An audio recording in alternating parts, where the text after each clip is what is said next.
주님 말씀 듣고 살아가는 길. 요셉이 볶음밥.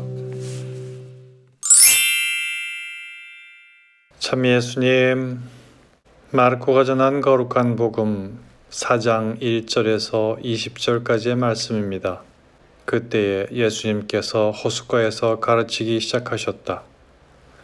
너무 많은 군중이 모여들어 그분께서는 호수에 있는 배에 올라앉으시고 군중은 모두 호숫가 무태 그대로 있었다. 예수님께서 그들에게 많은 것을 비유로 가르치셨다. 그렇게 가르치시면서 말씀하셨다.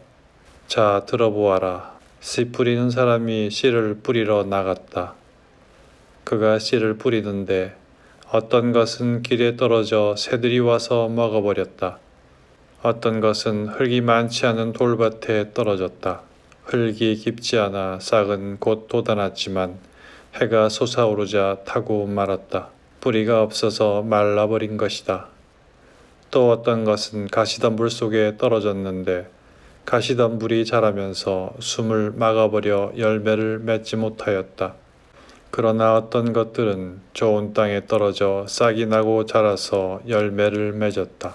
그리하여 어떤 것은 30배, 어떤 것은 60배, 어떤 것은 100배의 열매를 맺었다. 예수님께서는 이어서 말씀하셨다. 들을 귀 있는 사람은 들어라. 예수님께서 혼자 계실 때 그분 둘레에 있던 이들이 12제자와 함께 와서 비유의 뜻을 물었다. 예수님께서 그들에게 대답하셨다. 너희에게는 하느님 나라의 신비가 주어졌지만 저 바깥 사람들에게는 모든 것이 그저 비유로만 다가간다. 보고 또 보아도 알아보지 못하고 듣고 또 들어도 깨닫지 못하여 저들이 돌아와 용서받는 일이 없게 하려는 것이다. 예수님께서 또 그들에게 말씀하셨다. 너희는 이 비유를 알아듣지 못하겠느냐? 그러면서 어떻게 모든 비유를 깨달을 수 있겠느냐? 씨 뿌리는 사람은 실상 말씀을 뿌리는 것이다. 말씀이 길에 뿌려지는 것은 이러한 사람들을 두고 하는 말이다. 그들이 말씀을 들으면 곧바로 사탄이 와서 그들 안에 뿌려진 말씀을 앗아가 버린다. 그리고 말씀이 돌밭에 뿌려지는 것은 이러한 사람들이다.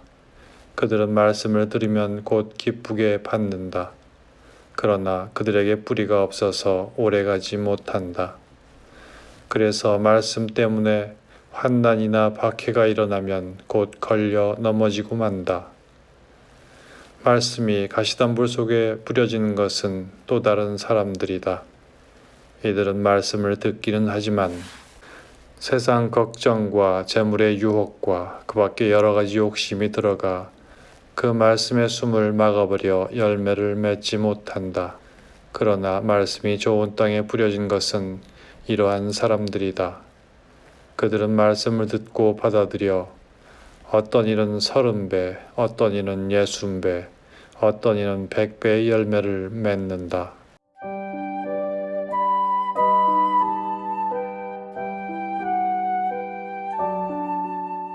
씨앗의 운명이 땅에 떨어져 열매를 맺는 것으로 정해져 있다면 더욱 많은 열매를 맺는 것이 좋을 테지요. 30배보다는 60배, 60배보다는 100배 열매가 100번 나은 것이겠지요. 그러나 씨앗을 우리 삶에 빗대어 보자면 씨앗이 뿌려진 흙의 상태가 천차만별이라 열매를 얼마나 맺을지 가늠하기란 결코 쉬운 일이 아닙니다. 그래서일까요? 늘 많은 열매를 맺어야 한다는 강박에 시달리며 오늘도 얼마간의 요행을 바라며 삶의 씨앗을 곳곳에 뿌려보기도 합니다. 말씀을 씨앗에 빗대어 표현하는 예수님의 가르침도 다양한 땅의 모습을 염두에 둔 흔적을 담아냅니다. 길, 돌밭, 가시덤불, 그리고 좋은 땅.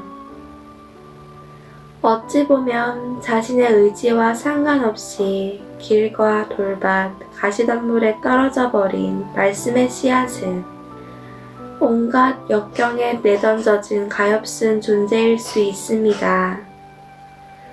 그럼에도 무조건 열매를 맺어야 한다는 논리는 그 씨앗에게는 크나큰 상처일 수 있겠지요.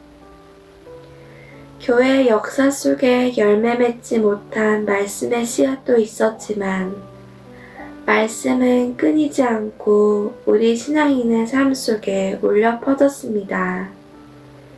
이른바 신자유주의식의 경쟁적 말씀 선포와 승리주의의 우월적 선교는 진정한 말씀의 선포가 아닐 것입니다.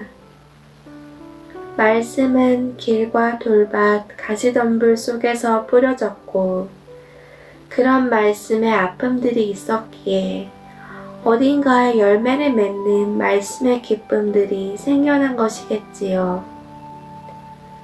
오늘의 아픔을 제거한 자리에 말씀이 열매 맺지 않습니다.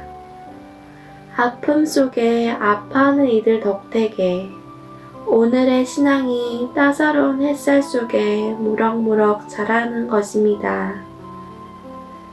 열매 맺는 씨앗 옆에 숨막혀 죽어가는 씨앗들이 있음을 기억해야 하겠습니다.